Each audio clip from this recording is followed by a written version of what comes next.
Hey guys, welcome to another episode of the East Coast Rams podcast. I'm your co-host Ashton, with my awesome co-host here, Zach. How you doing, Zach? We got a special guest. Yeah, so I'm doing great. It's been quite a few weeks since we've been able to do a podcast, but I'm really excited to get back into it and really excited about our guest today. Yeah, let me give a quick introduction. This is my awesome brother-in-law, a big USC fan. If you guys remember him, he's actually from our pre-draft podcast, and I'm just gonna let him sit here and brag a little bit. He did pick out two of the Rams draft picks, and it's not like we went over a list of like 20, 30. Yep. He only had a list of like 7 to like I think 10. Uh, like 3 or 4 per position group, and he did a really great job breaking that down, and I really respect his football knowledge, especially when it comes to college. But we're going to be breaking down the AFC East. His team, the Dolphins, are in that, so he's going to know a good amount, a little bit biased for Dolphins. But still, like I do trust his judgment when it comes to that division. Very interesting division. We'll break down all those transactions and stuff. But Zach, let's first get into some Rams news. Yeah, so I mean, it's been 3 weeks since we had the podcast, and there's been just a trickle of news that's come in here and there. But the big news of the week is the Madden ratings come out. I don't know if either of you actually play Madden anymore. I think the last one I have is maybe 2020. But everyone takes these with, they either love it or hate it. But we did get some news. We're only 2 days into their release of the ratings. So we got the wide receivers and safeties, and then we got the edge and defensive linemen. Starting off with the receivers, since that's what they started off with. Big news for us is that Cooper Kupp was on that list. He was tied for number 4, putting out his rating at 96 total. For some reason, they decided to give Justin Jefferson a 99, even though Cooper Kupp did not get that when he won the Triple Crown. So interesting play that they did there. Not saying that Justin Jefferson doesn't deserve the 99. He does. It just feels like Cooper Kupp got slighted during his Super Bowl for getting the Triple Crown. No, Devontae Adams got it over him when he had a better season than Adams. And of course, one of my coworkers who's a Packers fan said, "Oh yeah, they get more contested catches." I'm like, so it's against Kupp that he gets more open than people? Like, I never understood the hate against Cooper Kupp, but I think most of the time the devs do stuff like this to try and kind of drum up conversation about the game instead of, having good gameplay. That like they have to do marketing stunts, and some of these are marketing stunts plainly. Now Jefferson deserves the 99 rating himself, just like I think Aaron Donald deserves it too. Even though he was injured, he's still going to be the best defensive tackle this year. I highly doubt he wouldn't be. And if someone disagrees with that, if he has a fully healthy year, I think you're crazy, personally. I will say, with Cooper Kupp, at least this year in the Madden ratings, I think the reason that they knocked him down is his deep threat ability. That is what he's struggling with, according to the Madden developers, Madden ratings creators. But no, I agree with you guys. You're looking back at the Super Bowl, he should have got a 99. I'm fine with his 96 this year. I think you guys can agree. He's still one of the best receivers, clearly top 5, maybe sure. Top 3. But yeah, props to Justin Jefferson because man's different. Balling. Yeah. And definitely it's one of those things where, like, I get where people say Kupp struggles with deep balls because he didn't get any last year. Like, the line wasn't really holding up anyone. But that's not what Cooper Kupp does. I mean, other than for the love of the game pass, like that's just not who Cooper Kupp is. He's not the deep threat. He's the safety net. He's the reliable hands. Shorten the short distance. So that's not really bread and butter at 20 and 30 yards. He makes his bread and butter at 20 and 30 yards. Really. Well, he's a yak. I mean, he's definitely a yak man. So he, the yards after the catch. So, whether he gets 10, 15 yards, he's usually always adding 5 to 10 plus yards every time he runs. But Andy, you should be kind of excited because Tyreek Hill did also make the list. He was ranked number 2 and got in a 98. So that's pretty good as far as Dolphins fans are concerned. Oh yeah, I'm excited about that. I don't know if you guys saw the news from Tyreek Hill. I believe it was yesterday actually, where he was on a podcast and he was saying how he's guaranteed and he's determined this year to break 2,000 yards. He basically was like, "I'm about to retire soon. One of the things I want in my trophy case is that 2,000-yard season." So a determined Tyreek Hill is a scary Tyreek Hill. I'm excited to see how that works out. But yeah, 98 in Madden is always great and well deserved from a player who had a record year last year. Yeah, it'll be hard for him to get that 2K. Cup didn't even get it, and he was getting fed the ball. Fed. So he'll have to definitely work his butt off. And if he gets it, like, he's already a Hall of Fame. Mhm. I'm like, he's definitely nearing the case of first ballot Hall of Fame, if not second ballot easily.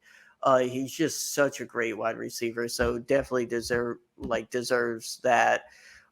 Any other notable ratings? I mean, you already mentioned Aaron Donald hitting that 99. 7 times. Yeah, 7 times. And so, when I was looking doing research, I mean, he was currently tied with Peyton Manning as having the same number of 99 club within Madden, and he breaks that record this year with the seventh consecutive. I didn't look and see if Peyton Manning's was consecutive, but it's still a really good accolade to have for him to have, even though it's a video game score. They still take a lot of analytics from the real world game to bring that into the video game. So definitely a great accolade for him to have. He is the highest person with the most 99s without being on a cover. Yeah. I mean, and that's just crazy that, the defensive GOAT of all time has not been on a Madden cover. I will say this: there were a lot of people on Twitter. I was looking at the comments when they released these rankings and how they were like, "Why is Aaron Donald on 99? Man's washed. He's not that good anymore." He was hurt last year on a team that, let's face it, wasn't very good. But you put him fully healthy with a passionate Aaron Donald, still the best defensive player in the NFL, and if it's just the truth. I mean, he's double and triple teamed every single play. You see what the work he puts in to even get through on those plays as well. So he's definitely one of those deserving players. And again, some people may say that, kind of the opposite of Kupp, where they're maybe inflating him a little bit because of the injured year, maybe, but he's still the best defensive player out there, hands down. He's totally in such a different league as a defensive tackle, because most people have to compare him to edges. That is how good he is at his position. A washed Aaron Donald in 2 to 3 years, when he actually is getting old, he's going to be as good as Frank Clark was in his prime. Like, he is that good, and people don't understand. And this isn't Homer. Like, I'm not gonna say like our safeties right now are the best of all time. Like, no, you watch this guy, it's a highlight reel almost every game he's in for most players in their career. And people just they don't grasp that when they only watch him one game every 2 to 3 years.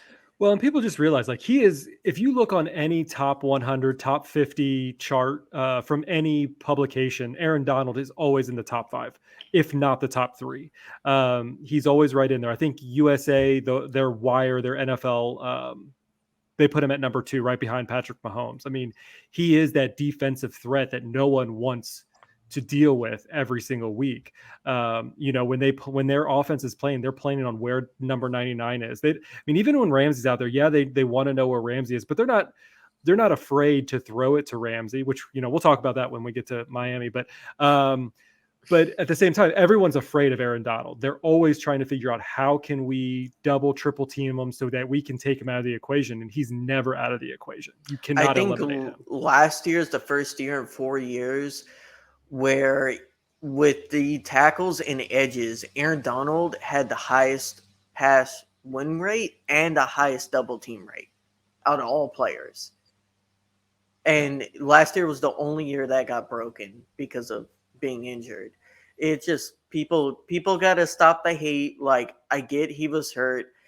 He still deserves a 99. If he has the same year this year, I would be perfectly fine with people setting him at 94, 95. But this year, I think injured years don't necessarily mean someone that talented will instantly be worse. Now, the only thing left I'll say about Aaron Donald is the moment he retires, that statue better be erected right outside of SoFi Stadium. Gotta have the ring me statue. There should be like 3 or 4 of them in his best poses ever, and that should be one of them. So he might have the most statues outside of SoFi Stadium once his career is over. So yeah, there's not a whole lot to talk about, but everyone's putting out these lists. Their top 10, their top 100 players, their top whatever. Some notable things. ESPN, they've also been releasing their stuff slowly this week, putting in the Rams Cooper Kupp at number 5, which again, I think we're all in agreement that he's a top 5 wide receiver. He may not be number 1 just because of the injured season he had last year, but wherever you put him, I mean, there's so many wide receivers. There's really a lot of good wide receivers out there that, being in the top 5, however you mix them up is a good recognition. Yeah, it's impressive.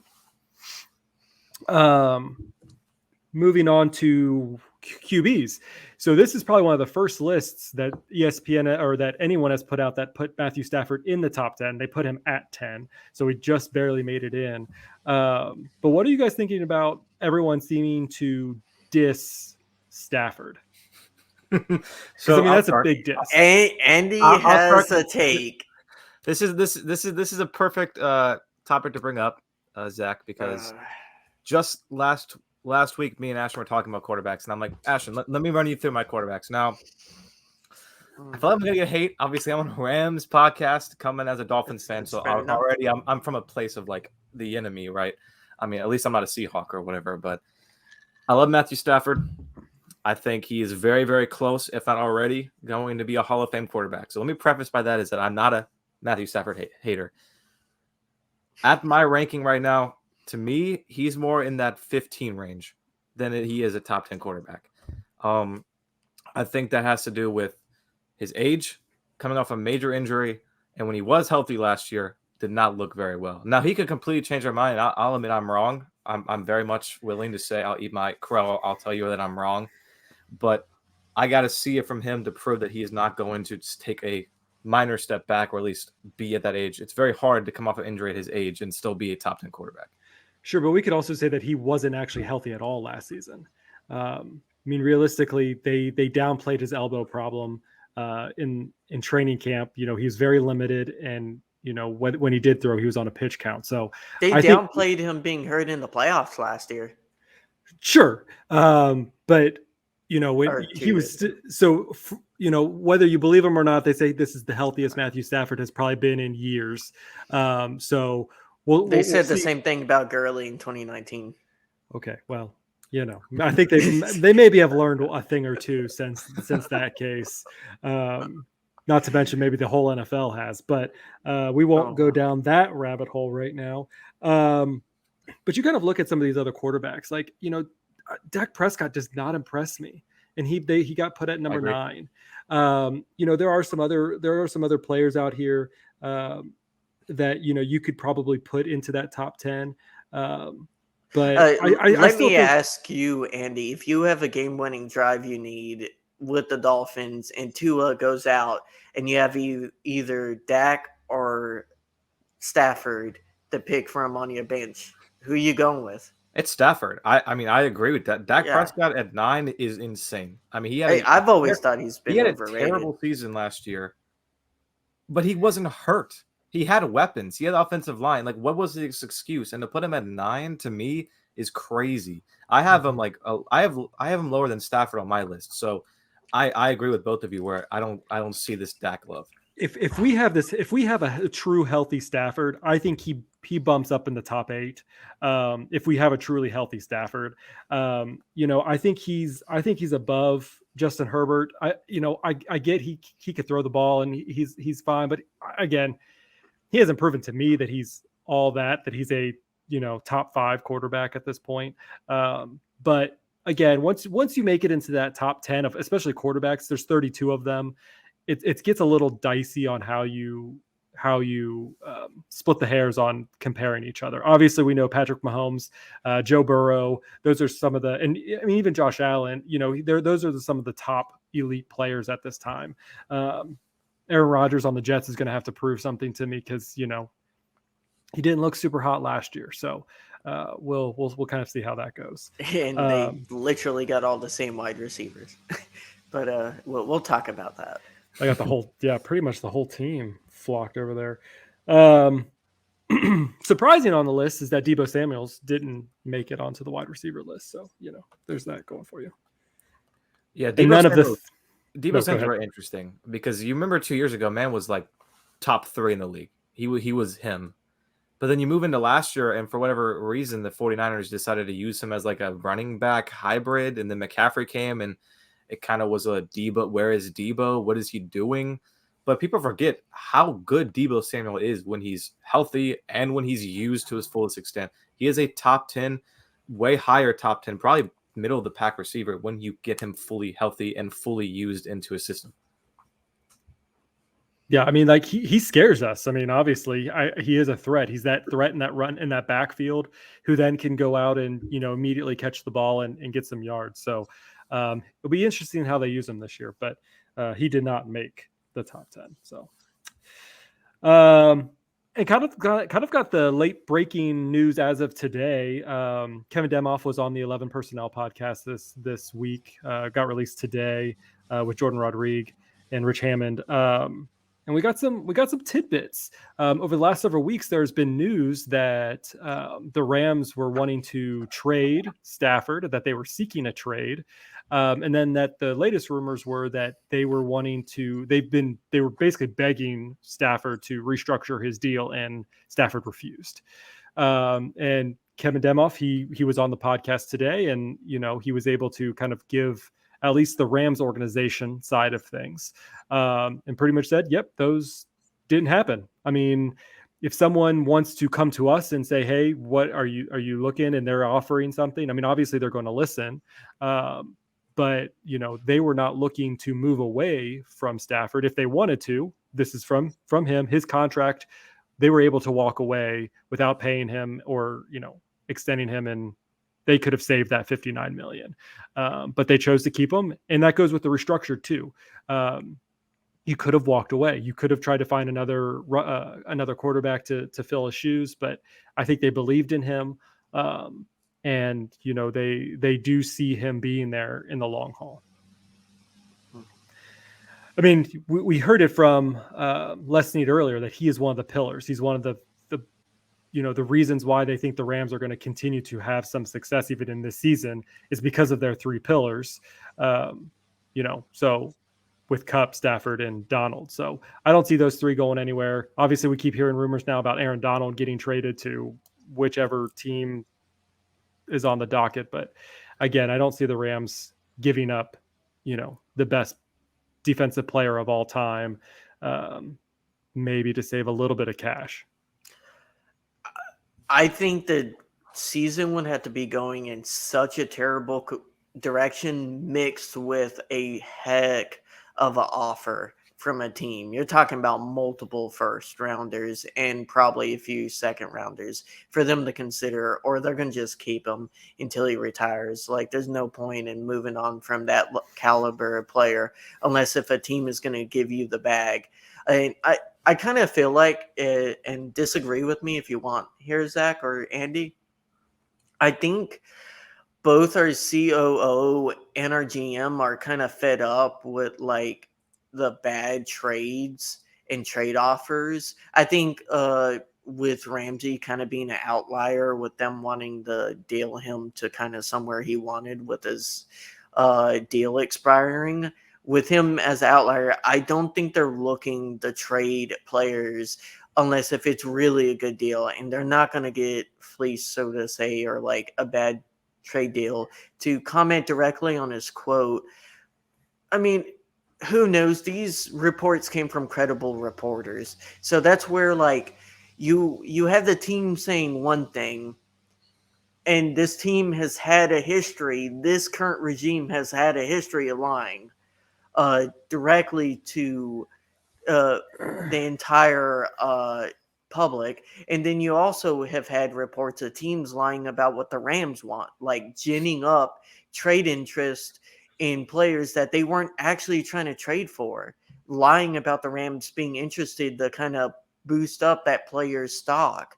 just because the Rams have been known to swoop in and like throw picks at it, they were trying to get other teams to boost up their offers artificially that way. So there's a lot of misinformation going around. And I mean, the media, I mean, again, it was a slow week. So we decided not to do podcasts over the last 2 weeks to cover the random craziness that has popped up. But a lot of these groups, they still have to feed the beast. And so what's the better way? Well, let's pick a team and let's say some outlandish thing about them. This happens with every team. I'm sure this is happening with the Dolphins as we speak. And so it's just one of those things. It's a slow news cycle. They're just going to throw everything to the wall and see what will get the most attention. And the Stafford trade and the Stafford restructure is really what's getting it right now. The Aaron Donald stuff is kind of hit or miss if you actually hear it or not. But I mean, because people aren't that stupid to believe that. I mean, I think the Stafford thing is more believable than like trading Aaron Donald. Like the Rams, for the cap hit Aaron Donald is, like they're not going to trade him away unless if it's a great deal. And I don't think Demoff said that they didn't talk about trading Stafford at all. I think that what he was saying is that we weren't going out and seeking to trade him. If other teams wanted to say, hey, what would you do for him? They had a conversation. But like saying that the Rams were just actively going through, at least from what Demoff said in the podcast, that it just doesn't seem like that was the case. Yeah. So we shall see. But probably the biggest news that every fan, for one reason or another, wanted to know is new uniforms. Were the Rams going to be revealing new uniforms for the 2024 season? This would be the time. This is about, the first 2 weeks of July have been, where they normally have released a new jersey. And Demoff said no. And kind of going further, he pretty much says, unless things drastically change, he doesn't see a change for next year as well. So we're looking at least 2025 before we will get a new jersey, which, Ashton, I'll let you go first since you may seem more upset about this than me, but. Well, I mean, my favorite jersey is the all yellow. So I really want a modern version of the all yellow. Like you first off the jump when I say they're giving up on free money, like alternative jerseys, like don't cost you that much to produce and they make you a bulk of your revenue. Like they make a lot of money off of these jerseys. And all I can think is they're not selling well, good enough to justify making more.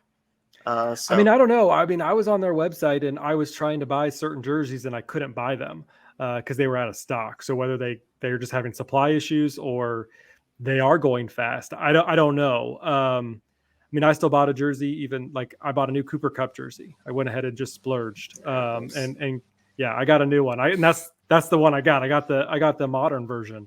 And that's just what I like. I mean, the bone is kind of being tossed aside. It's more their alternative jerseys since they're now moving to the modern as kind of their away, for away jersey. So I don't know. I like the bone too. So I mean, I think the bone looks fine, but like I wanted a modern, and so I chose Cooper Kupp, and that's what I'm getting.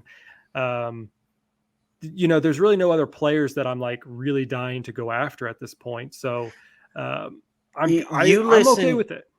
So you listened to it. I didn't. Do you know if they commented on getting a new helmet?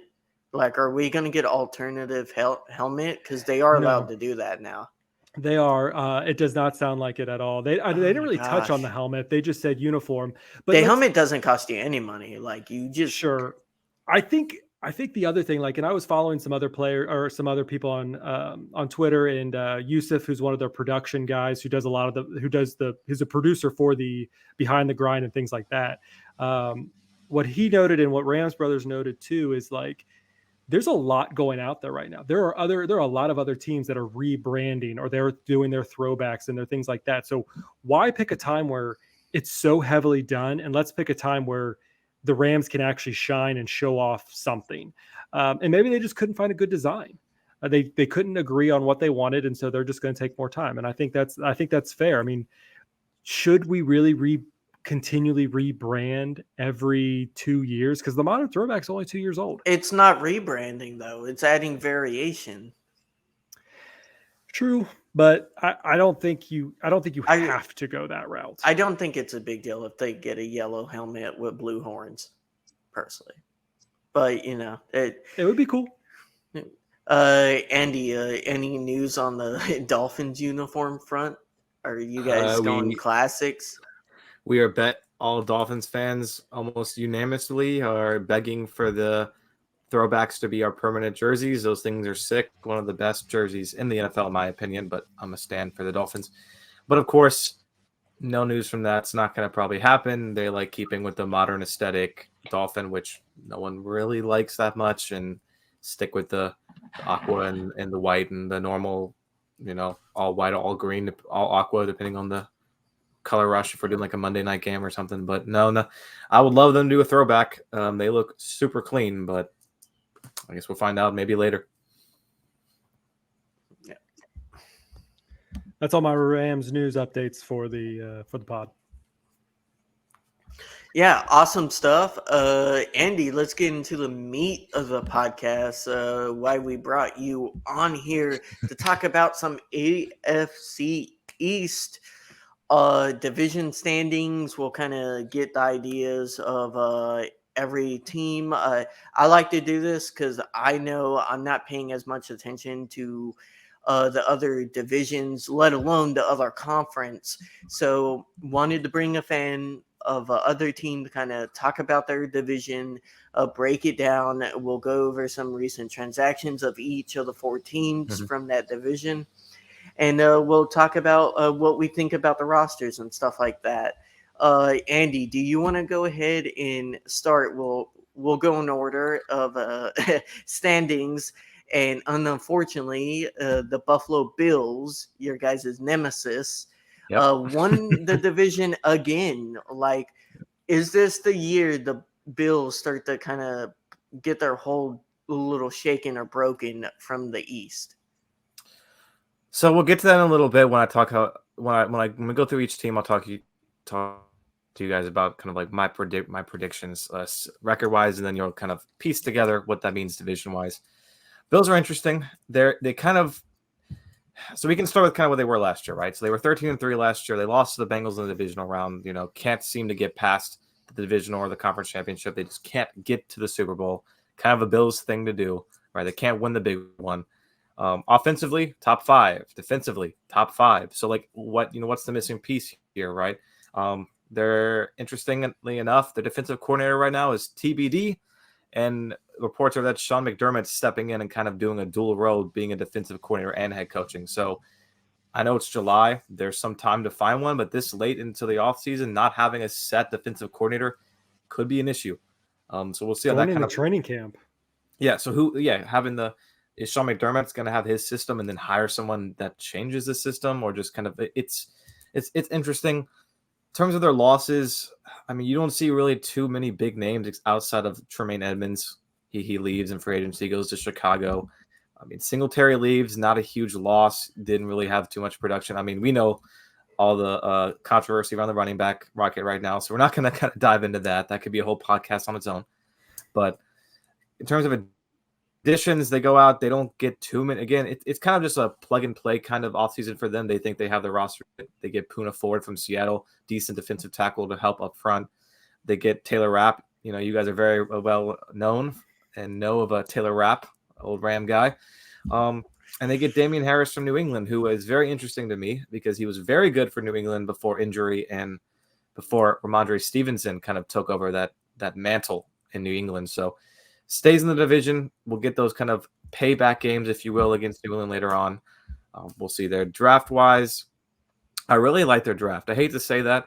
I hate the Bills, but I like their draft. Dalton Kincaid, great tight end prospect. We know Dawson Knox has kind of been that very average, very like vanilla pudding tight end where he's not great, but I mean, you can't, there's not many people you can replace him with that's going to be either. They don't want him on they don't want Knox on the roster. They keep on cutting him and just like, oh, okay, come back. It's so weird. Yeah, Dalton Kincaid looks like he gonna be a maybe not day one starter, but it's definitely gonna be pushing for that starting tight end role in coming weeks in the NFL season. Dorian Williams in the 3rd round, linebacker from Tulane, is gonna be, to me, a steal. I think he's a very underrated linebacker prospect. Was very good in college. I like how I expect him to do good things in the NFL. Just if you look through their roster, I have my own personal roster rankings for them. Overall, every single position group is decent. I have questions about that O-line. I don't think it's very good when a lot of people do. Personally, I think Josh Allen makes that line look better than it truly is because of his improvising, because of his moving. It's not very great. If he was a Matthew Stafford, he would be getting sacked a lot more and it would look a lot worse. But he makes up for it with his great running ability. Linebacker is okay, but we all know that the truth of this is that it's Josh Allen's team. And the Bills are going to go as far as Josh Allen will go. Last season, he had kind of a down year. He threw a lot of interceptions, a lot of turnovers from Josh Allen that could have cost them. And for whatever reason, they cannot seem to get past anywhere deep into the playoffs. But if we look through the schedule rankings, I had them going 12-5. It's only one less than last year, I believe, when they had 13. I think they were 13-4 last year.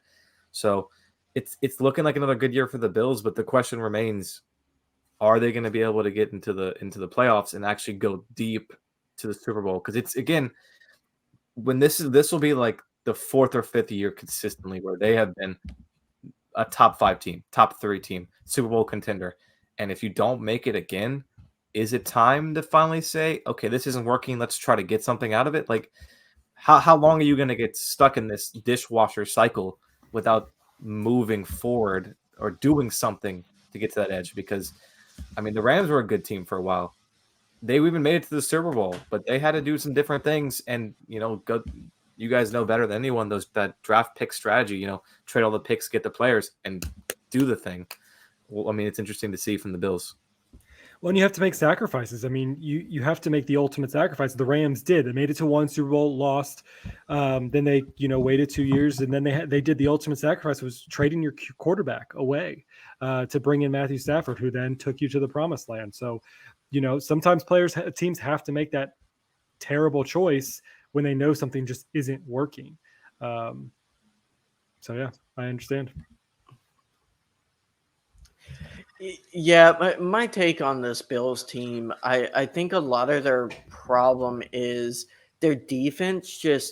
It's a really good defense, but in crunch situations, I feel like they tend to fold, especially against the high-powered offenses in the AFC. I've also felt that their wide receiver core outside of Diggs is kind of weak, one-dimensional. Because you're right. Yeah, and I think that's a big problem in an AFC where you're trying to win shootouts. If Diggs gets boxed up, then you're really just kind of focusing on Allen and his legs and his ability. Can he make the run or not? And Gabe Davis, he's so hit or miss, and he's kind of. I don't want to say he's one trick pony. He's a good wide receiver. I think he's he's a very good wide receiver 3. I think he's in between wide receiver 2 and wide receiver 3. And I don't think he's very complimentary to Diggs. My thing with Gabe Davis is that every single year Bills fans are like, oh, this guy's great. He's going to break out. He's the stud. He's a star. He'll show you why he's so good. But every year it's always like, he'll have 1 week, he gets 100 yards. And the next 3 weeks, you got 30 yards every single week. So you're right. He's very inconsistent. He needs to form that constant connection because we see, you're right, Ashton, you kind of hit the nail on the head there where it's Josh Allen throwing to Diggs. If Diggs is covered, he's running the ball. I'm hoping they get Dalton Kincaid. I think he can be a good tight end for them. Maybe give him some more passing opportunities. They go out take from the Dolphins, Trent Sherfield. But how much is Trent Sherfield going to actually add to you? He's a wide receiver 3, maybe a slot option kind of guy, but he's not going to actually be that big of an improvement for a receiver core that if Diggs is covered, and like you said, he's got to go up against Jalen Ramsey and Xavier Howard against the Dolphins. He's got Sauce Gardner and the Jets.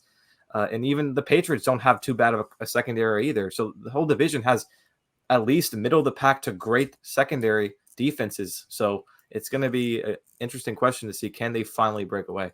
Yeah, and I don't get why they haven't gone out and tried to get a really good running back, or like I think Dalvin Cook would be a perfect match for this Bills team. They need a offensive weapon on the ground. And I know because I own some of the Bills running backs in fantasy. They were very, very not good. I would say they were spotty. Um, and like if you had a Dalvin Cook or someone that can be that outlet, kind of release some pressure from Josh Allen and his legs, I think that would make that offense a little bit more dynamic and balanced. Yeah, I mean, I like Damian Harris. I mentioned that earlier, but is he that much of a substantial upgrade to Devin Singletary? Maybe it's like 10 spots, but like you're looking from like a 20 versus like a 30. So like it's not like, you're right. Dalvin Cook, you put Dalvin Cook on this offense and it's maybe, If he's healthy, like you get so much more production, and he's like he adds a variety, and that's what makes it dangerous. Is like if people focus on Diggs, then you can have him kind of come on an out route, and like they'll be rushing Allen. If they don't rush Allen, Allen can run, and if they're rushing him, he can throw the Cook, and he'll be wide open, and he's dangerous out in the open field. So it's kind of nuts to me that Cook isn't signed yet. That people haven't really kind of jumped on that. It seems like running backs are getting a little bit too diluted, but not to go on a tangent. So overall, Andy, you predict 12-5 for the Bills. Zach, what's your feeling with this Bills team? Where do you have them ending? No, I think that seems about right. Now, I would say to them, maybe they don't want to, maybe they would rather be in a wild card slot or something like that, so they don't have to play at home. Because, if it snows in February, they seem to have problems playing in the snow in their own home turf. So, whatever you say about that, I think that's about right. I think that they are a good team. And like I said, Allen is he is a top 5 quarterback. But can they make it through? Like you said, it's really hard for that. They in the past they have not been able to get past the Patrick Mahomes, the Joe Burrows. Can they do it this year? So we'll just see. Yeah, I have them going 11-6. I Sure. think their schedule is it's actually a pretty rough schedule if you look at it. There are some really tough games. I think they're gonna have to play playing the Giants. People laugh, but the Giants have a really good roster. Jets twice, Dolphins twice, the Bengals, the Eagles, the Chiefs. Those are some not easy games to go against these really good teams. And I think they're going to struggle a little bit this year compared to other years, which 11 wins is still pretty good in the NFL. Is Vaughn healthy? Not fully. So, but I think by like week 1 or 2, he should be like. It's hard to say with someone his age because like you can say he's healthy, they'll say he's healthy, but like he'll have like a bruised rib or something like that where they have to kind of, what I mean? Like they have to put him on a rotation count, and they won't say anything to the public. It's like Stafford had a lot of those for a majority of his career where they just didn't say anything. Zach, let's talk about the second team in the division, which was your Dolphins. 9-8. I remember watching a lot of your guys' games. They were very entertaining. Still a little salty. I didn't start Waddle when he would have won me a game during that potential snow game. But really, it was an explosive offense at times, a lot of controversy, up and down year, a lot of emotions. You guys had a chance to go to the playoffs still, and just it barely missed it. What happened, and what is this offseason been for y'all? Where to start? Last year was heartbreaking for a lot of reasons. Great first half. Tua gets hurt the first time. Sad boy. Tua comes back. Shouldn't have come back when he did. Plays pretty good. Gets hurt again. Out for the year. Very bad quarterback play. Skylar Thompson, Teddy Bridgewater, both really, really bad. But we still squeaked out and made it to the wild card, actually. So we lost to the Bills barely in the wild card game up in a snowy Orchard Park, where if we just had a single competent quarterback playing, we probably would have won that game. But I'm not making excuses. We lost. Bills were the better team, and there were a lot of reasons why. Our defense last year was poor, really poor. 21st in total points given up. It was bad. What do we do to address that? A lot of things. Rams fans know very well. We go out and we get Jalen Ramsey on a trade that is very beneficial to the Dolphins. Even if we have to pay him long term, even if we choose not to, I will give up a third-round pick and a tight end we didn't use for a one-year rental to help us win a Super Bowl. I mean, I think you do that every time. We go out and get one of the greatest defensive-minded head coach in the current NFL, and that's Vic Fangio, be our defensive coordinator. Great defensive coordinator is going to change this defense because he's got a lot of tools, a lot of toys in his toy box he can use. You read this defensive side of Miami, and it reads like an all-star cast. You go out. We also, like I mentioned, Jalen Ramsey was a pickup this offseason. Going and get David Long, the linebacker from Tennessee, was a very underrated signing. Yeah. Didn't pay him very much. I think it was something like $6 million a year average, or $7 million. Not too bad for a middle linebacker. That's going to help us in our pass coverage, which was terrible. Our defensive line is really good, with Christian Wilkins being a very underrated Pro Bowl level defensive tackle. Jalen Phillips off the side is very underrated. Bradley Chubb was under Vic Fangio in Denver. Can he get the most out of him? We know how good Chubb can be when he's played well and playing in a good system. Healthy.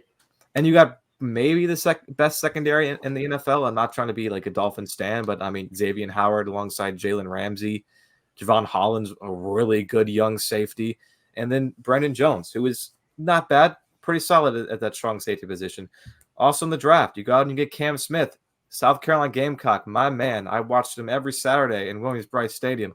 Great man-to-man corner. He's got some room to grow. He can get beat sometimes. His hands can get a little bit too clingy, a little too sticky on the receivers. But who better to train a guy like that than Jalen Ramsey, a Hall of Famer, and Xavier Howard, who is kind of teetering that Hall of Fame level right now. And also Vic Fangio, like I said. Offensively, it's Tua's game. Kind of like with the Bills. If Tua can stay healthy, and that's a big, big if, the sky's the limit. I mean, Tyreek Hill wants 2,000 yards. We talked about that earlier. Jalen Waddle is a 1,000-yard receiver and the best number 2 receiver in the NFL. You have a running back room that's not great, but going out in the second round, getting Devon Achane, speedster running back, another guy who can run like a 4.3 40. The whole team is just a track star team that also plays football. Biggest question marks, tight end group is awful. Durham Smythe's our number 1, dead last tight end group in the NFL, in my opinion. What does that mean for the Dolphins? Because if you remember, Mike McDaniel had George Kittle in San Francisco, so he always had a good tight end. Now he doesn't have a good tight end and never used Mike Gesicki to his potential. And then our offensive line still didn't really address it over the offseason. I mean, we signed Isaiah Wynn from New England. How much is that going to really make an effect? Didn't really address it. So with that being said, there's a lot of potential for this group, but because of the question marks on the tight end group, the offensive line, and really the big question mark, Tua, I got us going 10-7, finishing just behind the Bills with potential kind of get that 11-6. But I mean, this team can go anywhere. It honestly is a Super Bowl contender if everything goes right.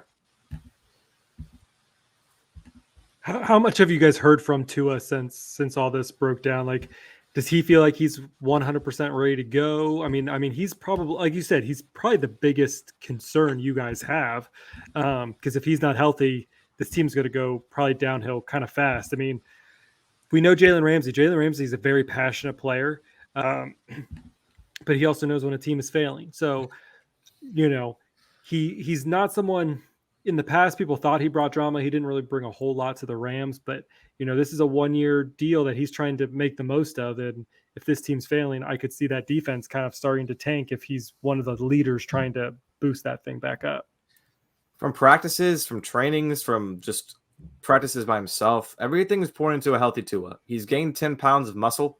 That should help him try to stay a little bit more healthy in when he gets hit. He's been taking a lot of it wasn't Taekwondo, but it was some kind of martial arts class, something he took to try to train him to fall better. And I know that sounds weird, but I mean, when you got a guy who got 2 major concussions in the same season, you got to do anything you can to not get hurt. Sure. I kind of going into that case. I mean, you look at Aaron Donald. Aaron Donald does all sorts of boxing and things like that to prepare himself for that double team. And how can he best use his hands? And, people kind of get him about the choking thing. Well, what looks like choking, but it's kind of like just pushing them out of their way on the lower chest. But yeah, any types of those skills are really useful for these players to be able to take advantage of, whether it's defending themselves or, using it to pressure the other team. Yeah, and they got Tua using one of those bigger safetier helmets that's been going around now in the NFL. So it's really, yeah, if he can stay healthy. I mean, Tua was a top 10 quarterback last year when healthy. Led the league in the yards for the first couple weeks of the season until obviously he got hurt in the Bengals game and got hurt really badly Christmas Day. What a Christmas present that was, but we'll see what happens. It's all about Tua. Yeah, this is on a roster, like just roster wise, a very, very solid team. I think, like you said, Tua being healthy is the key for this team. I think they have a top 5 wide receiver duo, and I think that makes it easy for them to exploit very weak teams. Their problem is, I feel like they tend to get one-dimensional without a running game, without a tight end game. Like, you guys, like, when you get against those better defenses where you have to grind it out, you guys lose those games every time. You guys struggle when you have to grind out games because you don't have a run game and you don't have any ability outside of Tyreek Hill, hopefully catching a 90-yard pass for ability to get back in the game. Did you guys do anything to address that running back or that that issue of being a little bit one-dimensional, focusing on 2 wide receivers? That's a lot of responsibility on 2 people when you don't really have a good solid third yet and you don't have a running back or tight end. So interesting point you brought up with the running backs. Miami has made an offer to Dalvin Cook. It's up to Dalvin Cook to accept it. It's not high, obviously, with the running back market as it is. But Cook wants to be in Miami. It's been very well documented that he wants to play in Miami. If we sign Dalvin Cook, all those questions are answered. We got ourselves a number 1 running back, got ourselves a top 15 running back, guy who can run and catch the ball, perfect for the Mike McDaniel San Francisco system. But I'm not as worried about the running back game as you may be for the Dolphins, Ashton. I don't think it's as bad if we had a better offensive line. I really like our team. Mostert and Wilson are fine as a 1-2 punch. It's better than Buffalo has, in my opinion. And then you bring in a rookie speedster like A-Chain. Like, we have a decent running back room. It's not great, obviously. You don't have that number 1 running back that scares people. But I would take, like, offensively, like, you look at us last year. I mean, we didn't have the best running back room, and we still finished top 10 in basically points and yards the whole season, and that's with Tua missing 8 weeks of the season, 6 weeks of the season. So I'm not as much as concerned as that, but it's tight end group and offensive line. Like I said, that's what scares me.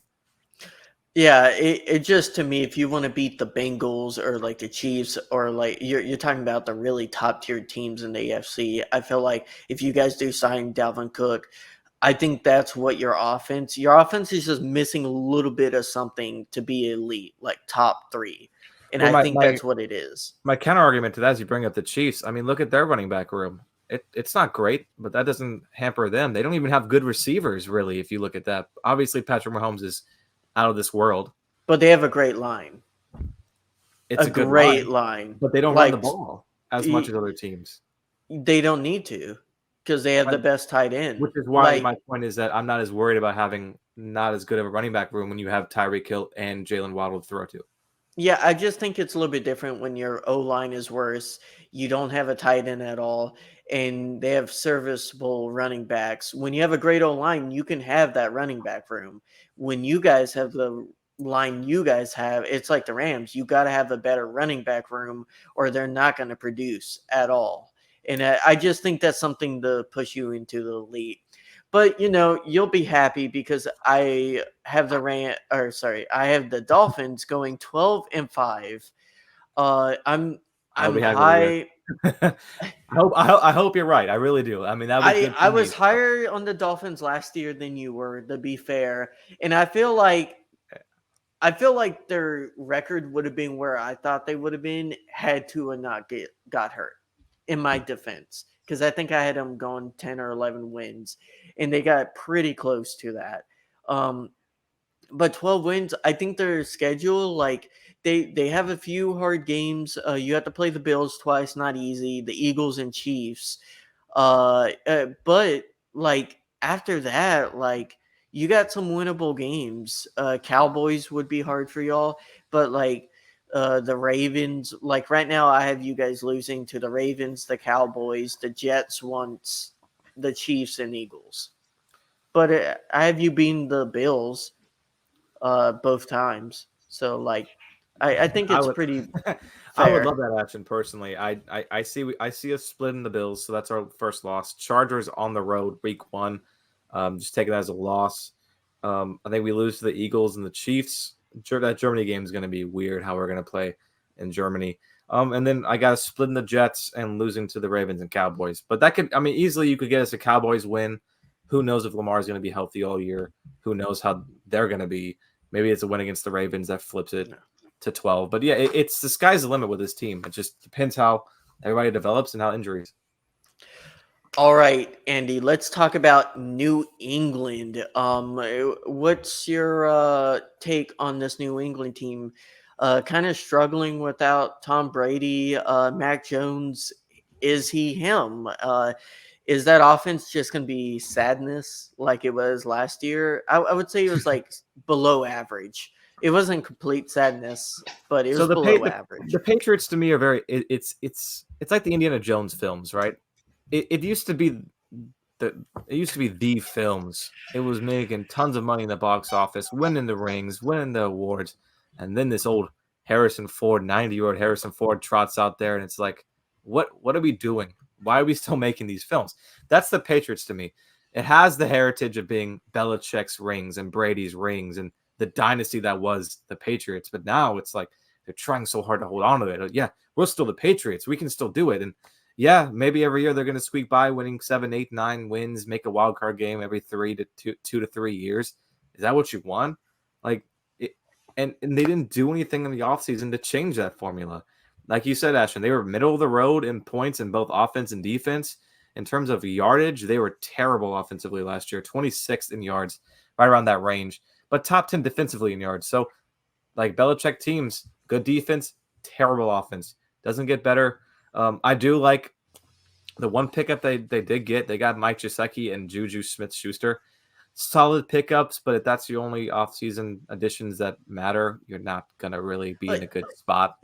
Like you said, it almost feels like they're pretending Tom Brady's still there. But he is there. He's Mac Jones. Don't you know?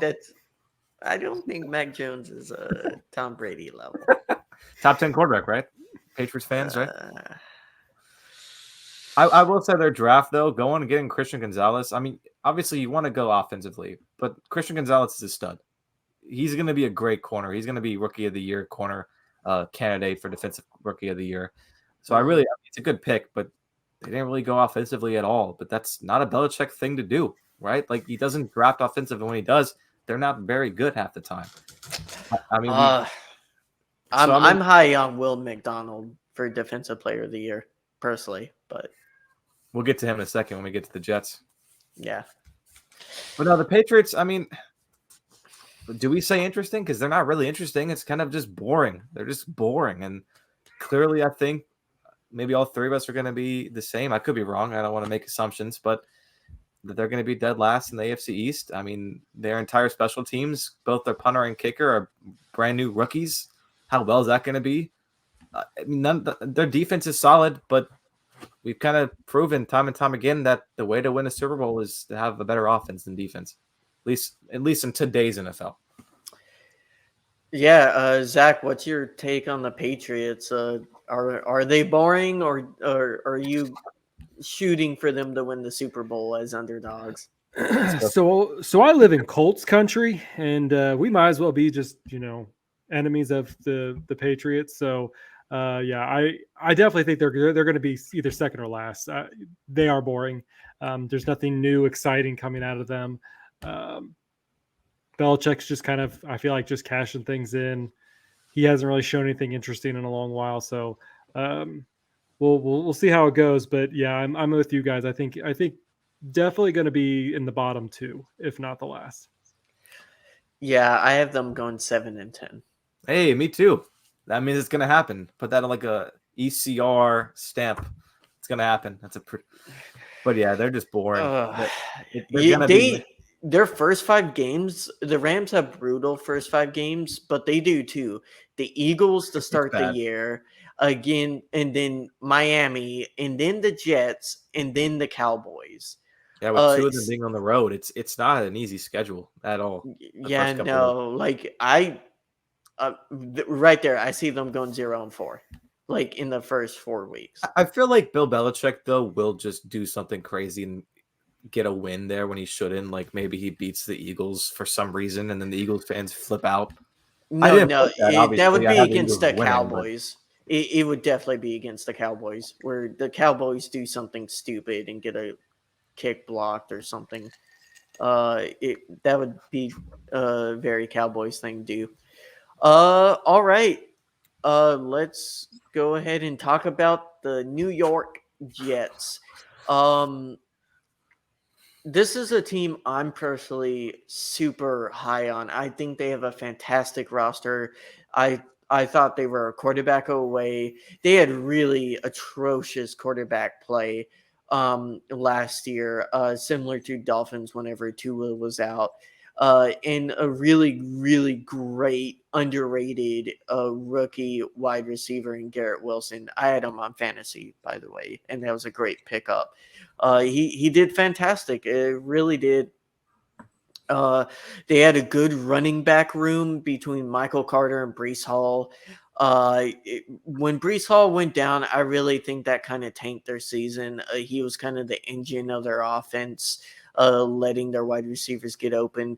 And, they made the big trade for COVID man, toe man, whatever you call Aaron Rodgers these days. Aaron Rodgers, Andy, what's the breakdown of the Jets?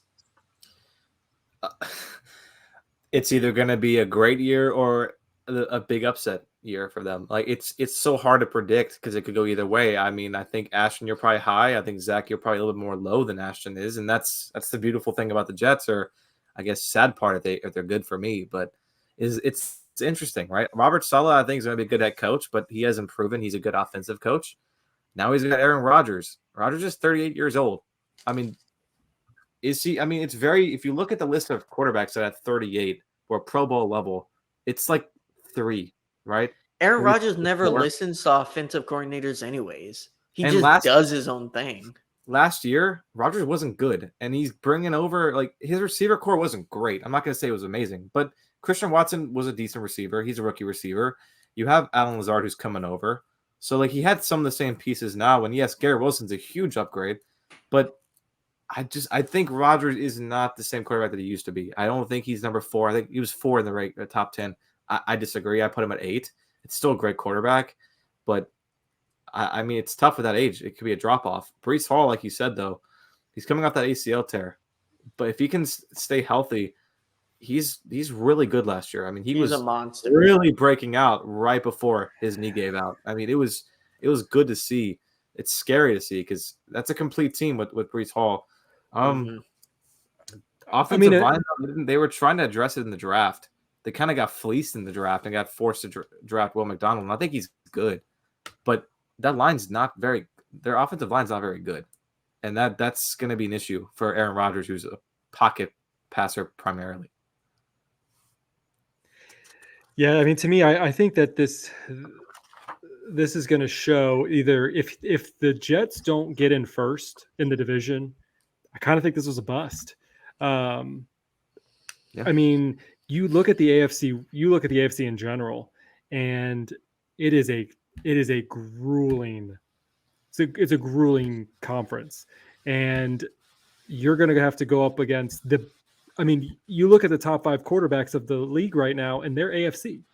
Other than maybe Jalen if he's in, or if Hurts if he's in there, but I mean, you look at it, this is not going to be an easy trek to get to the Super Bowl. And if he doesn't get in first, I don't foresee them making it that far. And I think, this is going to be great for Aaron Rodgers in his bank account. But other than that, like, I don't think that the Jets are going to like this move when it comes to the end of the year. I don't know. That schedule is super easy for them. They just play the Bills twice and the Chiefs. Outside of that, they play the Browns, Washington, the Texans, Atlanta. It's the who's who of terrible teams. They also the Broncos. They play at the Cowboys and they play against the Eagles this year. And so the Eagles and Cowboys and the Chiefs, that's 3 teams. I'm higher on the Browns. Here's a hot take for your podcast. I'm higher on the Browns than the Jets. Oh, you hurt me with that take, Andy. I'm just saying, man. Give me. I think. I'm so sore from that take. I'm gonna have to get a massage, Andy. The Browns are okay. You gotta keep this PG or whatever, right? The Browns are very similar to the Jets with their quarterback away, right? I mean, it's very similar teams, but I like the Browns more because the problem is that the Browns are in a tough. Well, I don't know. I don't know. The Browns, I don't think I think they're going to be at the bottom 2 anyway. So I don't really foresee that. I think Aaron Rodgers. I think the Jets could be a boom or bust. And I said, like I said, even getting in second in that division, I think is a bust for what they did this year. So that's why I'm probably more in favor of the Jets than the Browns. But yeah, that's how many playoff wins do they need for it be worth it for you? People had the same comments about Stafford too. That's why I'm asking. I mean, it's the Jets. I mean, some people still say the Lions fleeced us. I mean, you guys won the Super Bowl, so that's just not true. But okay. I mean, if the Jets win Super Bowl, then but they're not. I just don't think they are. Yeah, like I said, like they have to get first in the division, and they would have to get a bye, and they may have a chance. I feel like that's the only way the Jets are going to get in. Because again, they're not facing the tough teams realistically now. They're going to face them though in the playoffs.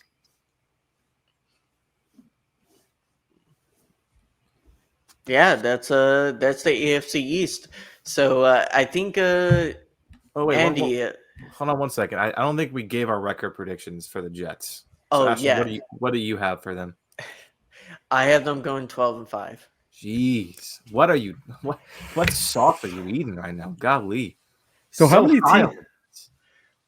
So what does that mean? Does that mean first in the division? Let's see. So you gave they go 4-2 in division, so they get the wild card. So Miami goes 5-1. 12-5. You guys tie, but you have tiebreaker over the Jets. Interesting. I had my personal rate is 9-8. Their schedule is not as easy as you think it is, Ashton. It's very similar to the Dolphins' schedule. They play the same opponents more or less, and I don't think they play the Falcons and Texans in Washington. That's like they also play the Chargers and the Eagles and the Cowboys, and they play the normal. I'm not as high on the Chargers as I think the Chargers are a better team. Doesn't mean they're going to play better. No. I think their coach sucks. I think it's Brendan Staley's fault that they're so bad. Roster-wise, they're a better team than better quarterback, better running back, maybe better receivers. Defensively, they're probably a little better. I mean, it's their head coach. But this isn't about the Chargers. This isn't about that LA team. But I had 9-8. That means they're third in the AFC East, which means it's for me, Bills, Dolphins, Jets, and Patriots, which is the same as last year, but what can I say? I think got Dolphins, Jets, Bills, Patriots. Bills third is interesting. Bills third with 11 wins. And you gave that whole division. Give that whole division plus 10. High. Yeah, I'm really on the AFC East. The Patriots had 7 wins. Okay. Oh yeah. 7 and 10. Oh, Jets. I mean, they're gonna be completely wrong, or I'm gonna be like completely spot on. It's no in between. It's not gonna be like they're gonna be 8 or 10. They're either gonna be like a super great team and they're making it to the conference round or Super Bowl, or they're gonna be just missing the playoffs entirely. I think it's gonna be mostly on Aaron Rodgers, unless that defense somehow can like gel, because they have a great roster for defense. They've just played terrible. It kind of is similar to the Dolphins. Great roster, just hasn't been potentially like utilized correctly. Yeah, guys, that's the AFC East. Thank you, Andy, for coming on. Really good stuff there. I hope we educated and our listeners learned something about the AFC East. I know I definitely learned a few things, like the Browns are apparently better.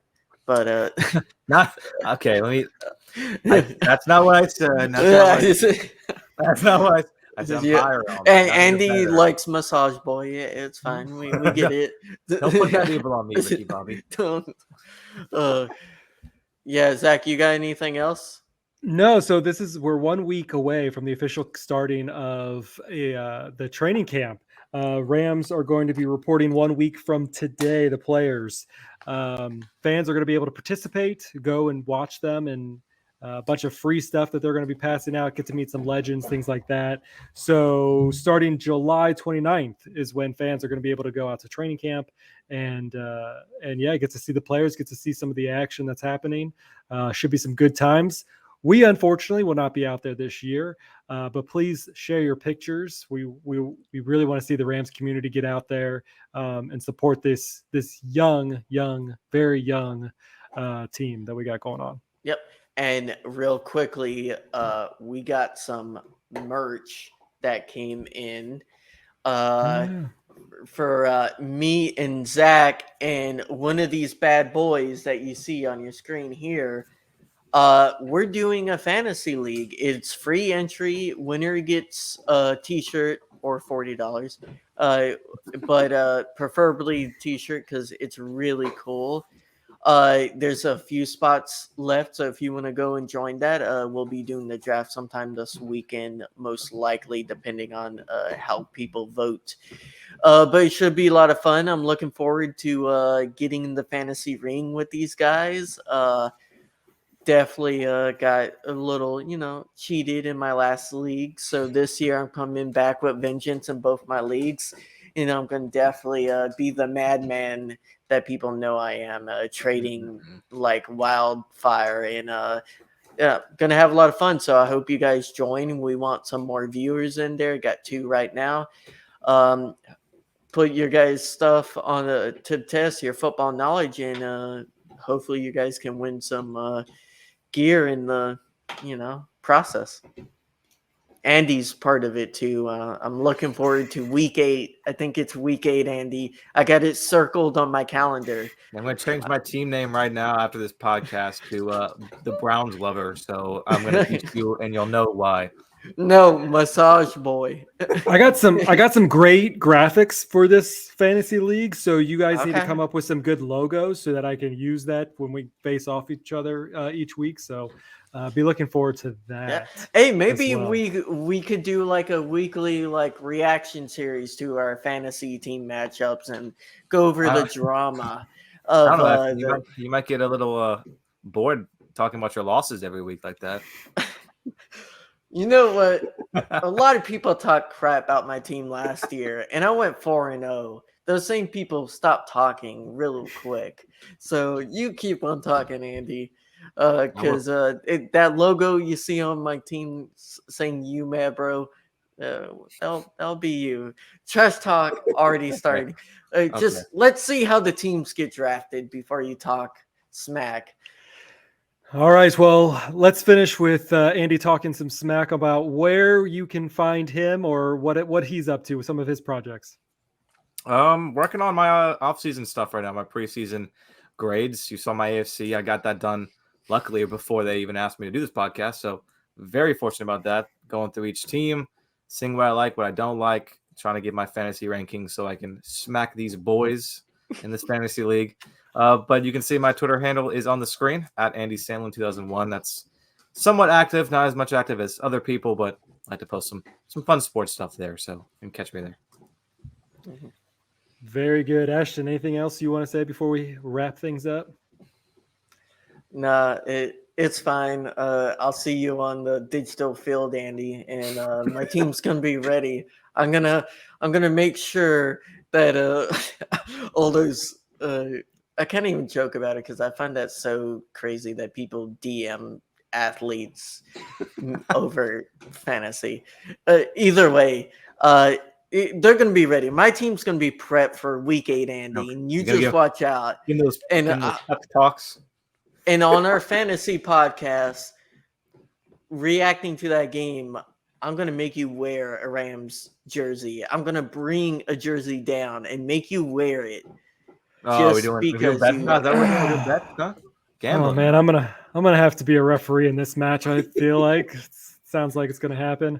All right. Well, before things go into even more chaos, I think we're going to wrap it up of this week's episode of the East Coast Rams podcast. I forgot to mention we have a new logo. We've been kind of transitioning some stuff over the last several weeks, so keep an eye out for our new logos and stuff like that. Rebranding.